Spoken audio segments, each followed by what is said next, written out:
Hello, my name's Artemis, and it seems there has always been a little bit of a divide when it comes to, minors and adults mixing in the furry fandom, and hell, when you look at how the fandom actually operates, it's pretty understandable, really. Yes, indeed, the issue of whether the furry fandom is an age-appropriate place for children is a very tricky one to try and nail down, but by God, we're gonna try anyway. Indeed we are. We're gonna have a little look and see if this is just a cut and dry question of yes or no, or whether maybe there is a little bit of a middle ground of what people generally think. Let's dig in.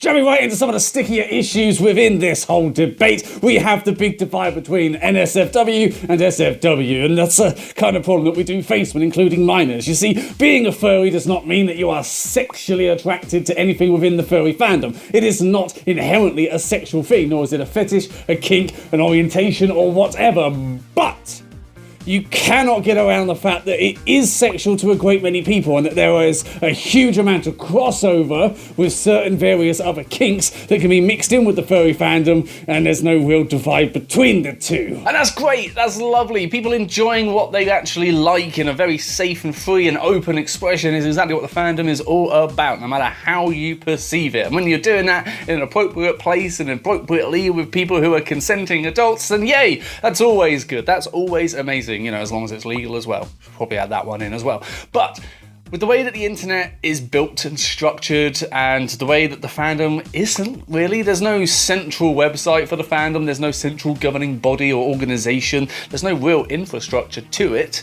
It's very easy for the lines to be blurred and for not safe for work content that's really not age appropriate to be all too available for those who are just not really ready to see that kind of eye-opening shit. Now, this isn't obviously something that is unique to the furry fandom, though it is something that has been around on the internet since its very inception, that kind of danger of anonymity, I guess, and that's just the way that it fucking goes. That's down to the parents to maybe teach their kids a little bit better.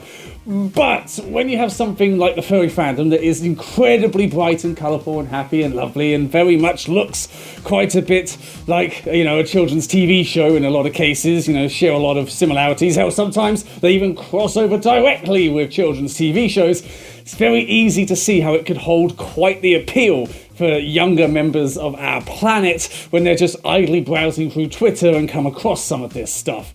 Once you find some of it, you can access all of it, and then, oh dear. But the internet is not inherently a safe space, and when minors enter an area that is more geared towards the more adult and not safe for work sides of life, not just our fandom, just the entire world, it opens the door for potential exploitation, and that is very fucking bad. It's unfortunately not even a one-way street. It does operate in another way, and you do often find that minors who are coming through that period of their life where they're like, this is something that I very much like, are trying to engage with it online when legally they cannot, and they are putting other people at risk of legal action if they try to. And that's something that people need to protect themselves against, because quite frankly, you need that life experience to be ready to open yourself up to these sorts of things. And doing it at such a very turbulent age is just, well, risky as fuck. You see, it's this total lack of distinction that makes this entire question just so tricky. Like, should kids be a part of the furry fandom? Well, unfortunately, champ, with such a massively varied and diverse community as ours, you're not asking one question, you're asking about 50.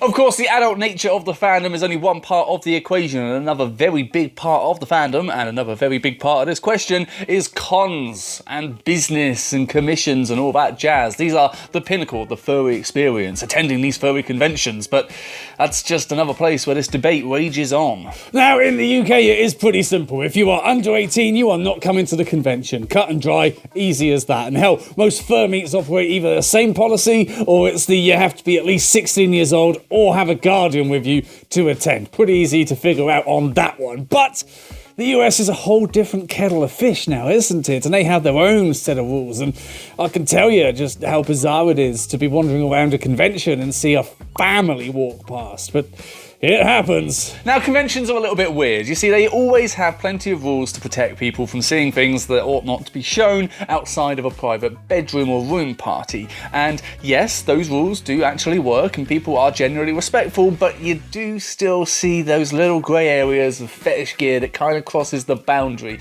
Everybody knows what I'm talking about with this. It's things that aren't inherently sexual, but are most definitely inherently adult. They are very adult in nature and not the sort of thing that you're going to want to mix with those who are not adult. And when you do kind of see people engaging in this sort of stuff and showing it off very proudly, as they should be doing, because, you know, hell, being proud and happy of who you are is great when it's, you know, in an appropriate place and whatnot. But seeing that mix around with kids and families going around the convention centres, which does happen, is just odd. That hits the eye wrong. There are also business considerations to take into account, such as, of course, the big economy that is commissioning artwork and fursuits and all things of that nature. Because, yeah, you can't hold an under 18-year-old to a contract.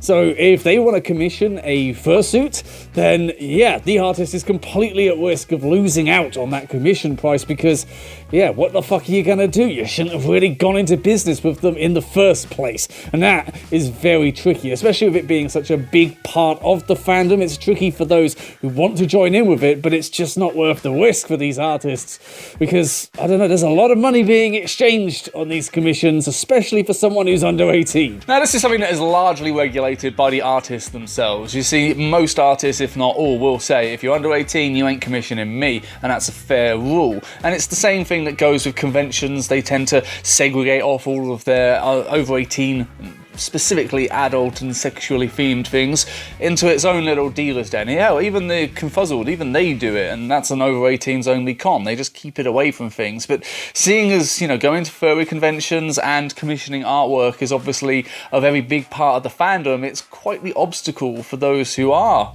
underage, who are minors, to try and engage with the fandom. It's a part that they're going to be missing out on. Now, largely this kind of question comes down to personal opinion, and when it comes to my own personal opinion on kids, I do not like kids that much, and it's not that I hate kids or I hate people with kids, but I am just very awkward around children because look at me. I'm big, I'm scary, I'm very, very sweary. That's the sort of shit that doesn't mix. I don't know how to interact with children because, you know, I have anxiety, and my way of getting around it is making stupid jokes to make people laugh, and they're not often age-appropriate jokes, and that gets me in trouble when I drop an F-bomb, which is always seconds away. They freak me out.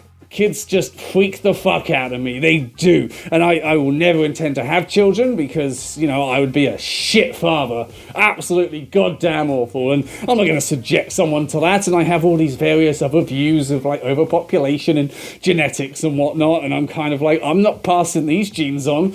You know, it's not a matter of, you know, I'm not going to have kids. It's more a matter of this bloodline dies with me. And I'm quite happy with that. But hey, these are my very polarised opinions. These are mine, and they are obviously a little bit in one direction. But I can't just offer up just my opinion, especially when I have some lovely patrons who have their own. So I asked them to answer some interview-style questions, and we're going to have a little look at what they had to say. We're going to start off by asking, what exactly is your stance on having kids? With the way the world is now, mental health rising, the climate situation not getting any better, and someone who recently got diagnosed with autism, I can't imagine having another human on this planet. It's only more suffering. It terrifies me to think one day we will run out of resources, and makes me sad that wildlife population is declining because of how selfish and wasteful humans are, building more houses and destroying more greenery. I also have tachophobia, which is basically Greek for birth fear. Well, I believe only people who can financially, mentally, physically take care of kids should have them. I was never pressured. It's just how I was. My family never pushed me into it, thankfully. Even though nobody's ever said things to me like, oh, you'll change your mind one day, I have had people tell me that I was a kid once, and that really annoys me because kids are actually the ones that used to bully me in high school for being the weird, different one. I can't stand the mainstream adverts where there's almost always a child or some parent in it for no reason. It's the same with movies and TV. It's just a lazy storyline because the director couldn't think of anything unique, so they just use that vanilla solution. Very interesting, very interesting. Here's another one for you. Does being in the furry fandom have any impact on your decisions around having children? Of course it does. I love having all the free time and being able to go to the fur meet with a biscuit, even spontaneously going to London fairs whilst being there. I'm a kid at the end of the day and also a liability. I started my own art business in January and wouldn't want to waste any opportunity by ruining my career having kids. I love how the majority of people in the fandom have similar views as I do because we're from the same generation. Well, I can't say that it did at all because I had kids about 5 years before I found out about the fandom, so that doesn't pertain to me, but I can see how that would affect other people. I loved it when I showed Kafes to my 3-year-old niece because she was so well behaved, and the fact that I'm the cool child-free cat aunt she can play with as her own life-size personal plushie. I do think it's more difficult for them to understand what it really is because it's such an in-depth community. However, when she's old enough to understand, I hope she would enjoy the fandom as much as I do. Okay. Do you think that the furry fandom is a safe and welcoming place for children, or should there be a greater level of distinction between the different age groups involved? It's a double-ended sword here because when I was a kid, I always drew my own anthro animals without actually even know what furries were. And I came across some NSFW art with a friend at school, and it honestly grossed me out at the time. And I think it caused me to go off furries, but still draw my own anthro animals, if that even makes sense. I do feel there's a lot of furries for kids, such as Disney movies, for instance, as they're so family friendly. I wouldn't call it unsafe, just not the right place for minors. I think there should be a separation for age groups. It's not really a bad idea. I wouldn't personally bring my kids around it. This one worries me because it's so easy to lie about your age and access 18+ content on the internet. I'm so careful with what I post on my social media now, as I've noticed several 13 to 17 year olds following me, and it does make me feel rather uncomfortable as the content I post can still be quite adult. Well, I suppose the safer work stuff is a good way of encouraging the younger generation to the fandom. Interesting. What's your opinion on kids attending furry conventions? I don't think it'd be that bad, as Comic-Con welcomes all ages, but it only takes one to ruin it for everyone else, usually due to bad parenting, and I'd hate for someone's inconsiderate child to ruin someone's expensive fursuits by ripping off the tail, poking the eyes out, or even worse, getting sticky hands on them. Personally, don't want them there, particularly because adults that are there still don't know how to act like adults, and that's its own problem. I wouldn't bring my kids around it. This goes with my previous statement, because overall the fandom's so varied, it could be difficult for minors to understand and accept it. Maybe someday someone could make a community exclusively for kids, but in my opinion, that kind of sounds cringe. I also think it wouldn't be good encouragement for youngsters to get fursuits due to them growing up so quickly and unable to fit into them anymore. This is one of the main reasons why fursuit makers don't allow under 18s. To be fair, you can grow out of your clothes from the late teens to mid-20s, and I know from experience. A hot topic indeed. And finally, just wrapping things up, your final opinions on whether or not the fandom is strictly adult or whether it can be just a bit more flexible with who it can involve. I kind of feel like the whole furry fandom could be for adults and minors, but seeing how it's primarily adults, I kind of think it should be more so kept that way because, well, the way people are going to act, and I don't feel that the minors should be around some of the adults knowing how they're going to act, but that's just my 2 cents on it. Furry fandom is something you can live with the rest of your life. It's a big part of me and already has changed mine within 3 years of being in it. If a kid was to show interest at a young age, they might grow out of it later on at an older age. I love how varied it all is, and I'm a fan of both safe work and not safe for work art. I think people aged 13 plus could feel comfortable as long as it's safe for work because they're at the age where they can be more understanding. I also chat to people mainly in America and Canada within the child-free community, so I'd love to mix those communities from the furry community and vice versa. It was very nice hearing from other people because these are a lot of opinions that go with such a big question such as this, and it's important to take them all into consideration if we're actually trying to find something like a balanced answer. So, wrapping things up and offering some sort of final thoughts on the matter, this was something that we were thinking about quite a lot whilst making this video, was, you know, what we were like back at that time, back when I was 16 years old, and I think the terms, I don't irritating, arrogant, and cunt, they apply pretty strongly and effectively to the sort of person I was. And I say was because that's a period of your life where you're still discovering who you are as a person, discovering what you like, your interests, your orientation, everything. It's all up for discovery.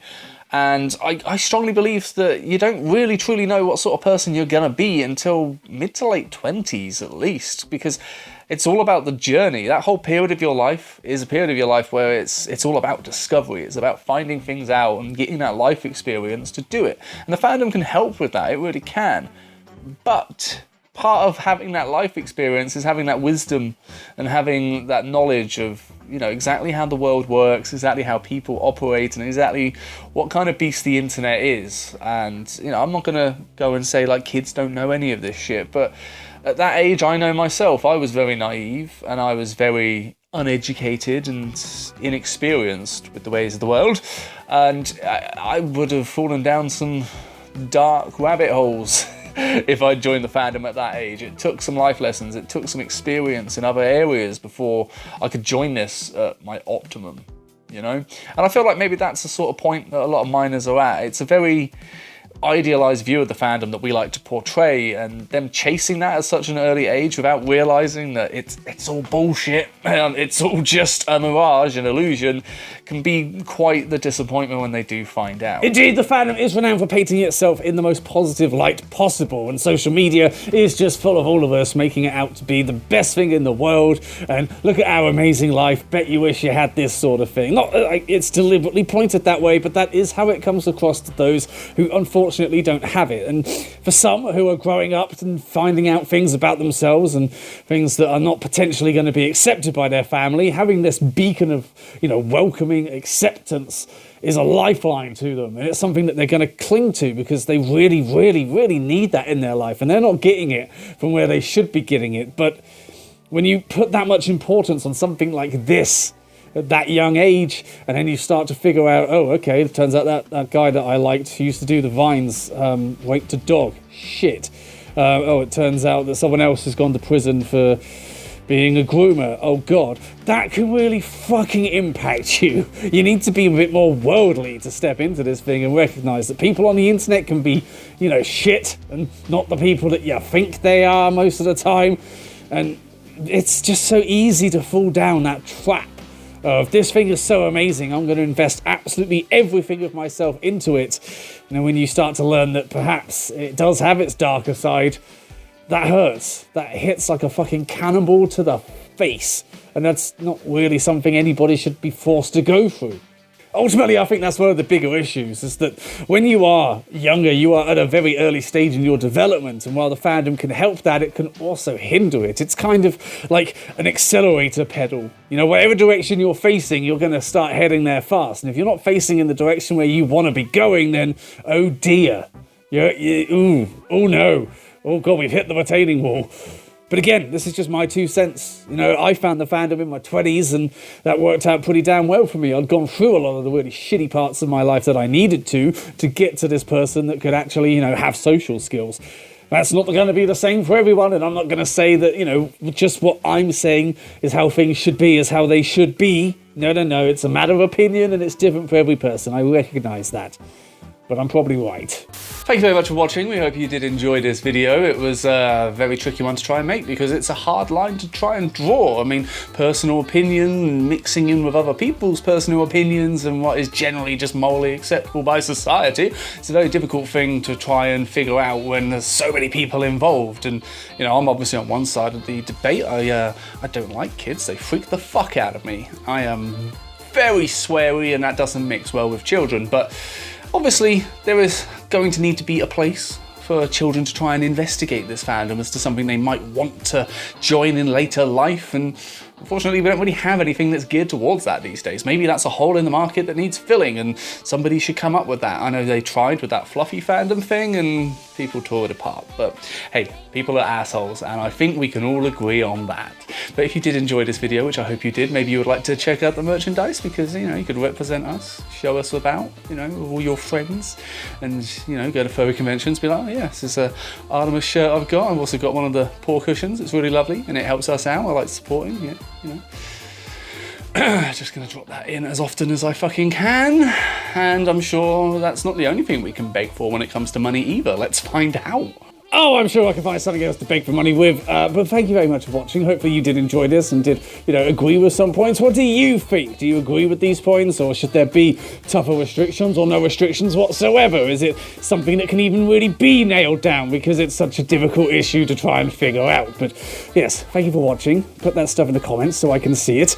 And well, yeah, if you did like it, there's a graphic there you could look at, maybe support us. I know most of you will probably turn the video off by now, but those who are still here, maybe have a little look over there.